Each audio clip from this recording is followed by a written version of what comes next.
सत्य से होता है। इस ईश्वरीय शक्ति का आध्यात्मिक पहलू सच में अत्यंत विलक्षण है। इसका प्रभास किसी विनाशक का नहीं, बल्कि एक अत्यंत कठोर गुरु का होता है। एक ऐसा गुरु जो हमारी कमियों को, दुर्बलताओं को और अनुचित कर्मों को अत्यंत तीव्र प्रकाश में ले आता है। इसका उद्देश्य अहंकार को तोड़ना या नष्ट करना बिल्कुल नहीं है, बल्कि इस कठोरता का परम उद्देश्य तो मनुष्य को सुदृढ़ बनाना और उसके भीतर एक अडिग चरित्र का निर्माण करना है। ठीक वैसे ही जैसे स्वर्ण को शुद्ध करने के लिए उसे अग्नि की तीव्र तपन से गुजरना ही पड़ता है, वैसे ही मनुष्य की आत्मा को भी निखारने के लिए इस कठोर अनुशासन की आवश्यकता होती है।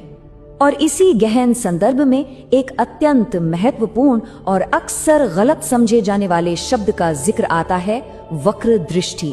वक्र दृष्टि का अर्थ केवल एक तिरछी या साधारण दृष्टि नहीं है।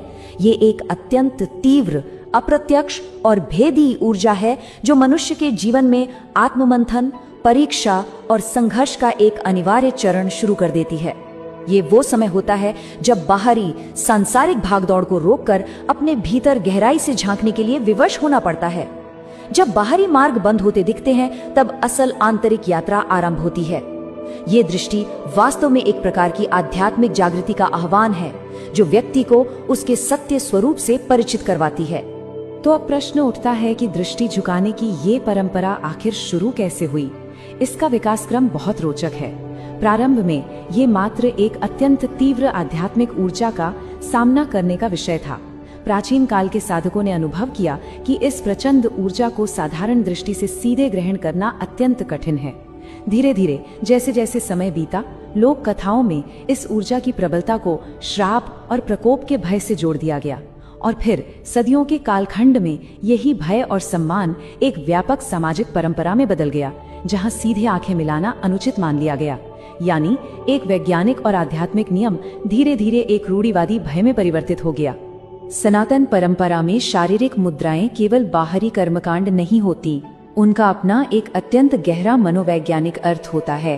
घूरना या सीधे आंखें गड़ाकर देखना विशेषकर किसी सर्वोच्च सत्ता की ओर मानव अहंकार और चुनौती का एक स्पष्ट प्रतीक माना जाता है। इसके विपरीत दृष्टि को नीचे रखना और सिर झुकाना अत्यंत गहरी आध्यात्मिक विनम्रता और पूर्ण समर्पण का सूचक है। जब मानव चेतना परम न्याय के समक्ष खड़ी होती है, तो अपने भीतर के कृत्रिम अहंकार का त्याग कर नतमस्तक हो जाना ही सबसे स्वाभाविक प्रतिक्रिया है। ये समर्पण का वह खूबसूरत क्षण है जहां व्यक्ति अपनी सभी सीमाओं को सहर्ष स्वीकार कर लेता है। तो फिर मंदिर के पवित्र प्रांगण के भीतर सही व्यवहार आखिर क्या होना चाहिए? ये जो प्रक्रियाएं अपनाई जाती हैं, वे केवल अंधे